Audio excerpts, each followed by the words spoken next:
សួស្តីប្រិយមិត្តអ្នកស្ដាប់ជាទីមេត្រីសូមស្វាគមន៍មកកាន់ Channel Podcast Movie Play Drama 2026ថ្ងៃនេះយើងមានសេចក្តីរំភើបរីករាយជាខ្លាំងដែលបាននាំយកនូវសាច់រឿងថ្មីសង្លាំងមួយដកស្រង់ចេញពីបណ្ដុំរូបភាពដ៏អស្ចារ្យដែលយើងទើបតែទទួលបានក្តៅៗវគ្គទី1ស្រមោលក្នុងភ្លើងងងឹតរាត្រីកាលបានមកដល់ទីក្រុងទាំងមូលបានលិចលង់ក្នុងភាពស្ងៀមស្ងាត់និងតំណក់ទឹកភ្លៀងដែលកំពុងធ្លាក់ចូលមុខមិនដាច់នៅតាមបណ្ដោយផ្លូវតូចចង្អៀតមួយដែលហាក់ដូចជាត្រូវគេបោះបង់ចោលមានតួអង្គអាថាកំបាំងម្នាក់បានលេចវត្តមានឡើងគេពាក់អាវជ្រុំមុខជិតឈរស្ងៀមមិនកំរើកភ្នែករបស់គេបញ្ចេញពន្លឺពណ៌ស្វាយដ៏កាចសាហាវនិងមានឧស្ម័នពណ៌បៃតងពុលភាយចេញពីដងខ្លួនងាកមកមើលយុវជនម្នាក់ឈ្មោះឆិនវិញគេកំពុងឈររឹងខ្លួននៅកណ្ដាលផ្លូវដ៏ងងឹតនោះផ្ទៃមុខរបស់ឆិនពោពេញដោយគ្រាប់ញើសដែលហូរចូលមុខមិនឈប់ភ្នែករបស់គេបើកធំសម្លឹងទៅមុខដោយមិនជឿនឹងអ្វីដែលកំពុងកើតឡើងសំឡេងខ្យល់ដង្ហើមហត់ៗនិងសំឡេងបេះដូងដែលលោតញាប់គឺជាសំឡេងតែមួយគត់ដែលគេអាចឮនៅពេលនេះអ្វីដែលធ្វើឲ្យឆិនភ័យខ្លាចពីសុទ្ធនោះមិនមែននៅខាងមុខគេទេប៉ុន្តែវានៅខាងក្រោយខ្នង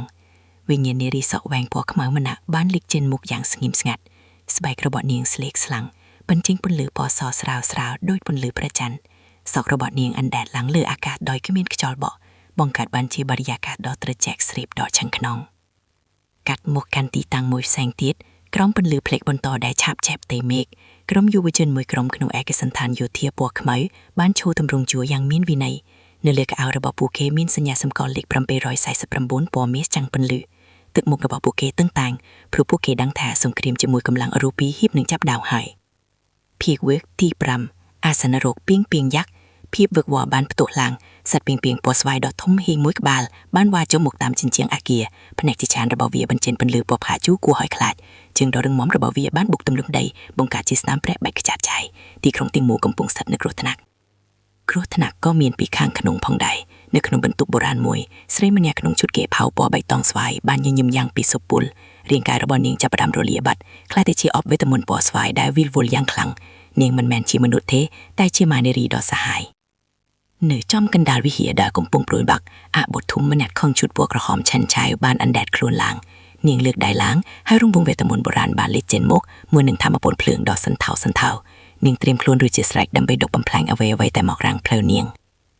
ស្ថានភាពកាន់តែអាក្រក់នៅពេលសត្វពណ៌ខ្មៅยักษ์ដែលលេចខ្លួនមកស្រកានីរបស់វាចាំងពន្លឺរលងក្រំរឹងតែបាញ់ខ្វាត់ខ្វិនឧស្ម័នពណ៌បៃតងពុលដ៏ក្រាស់បានភាយចេញពីមាត់របស់វាធ្វើឲ្យអ្វីជំវិញខ្លាយទៅជាជាតិពុលសម្រាប់មនុស្សក្នុងមួយប្រព្រឹត្តផ្លេក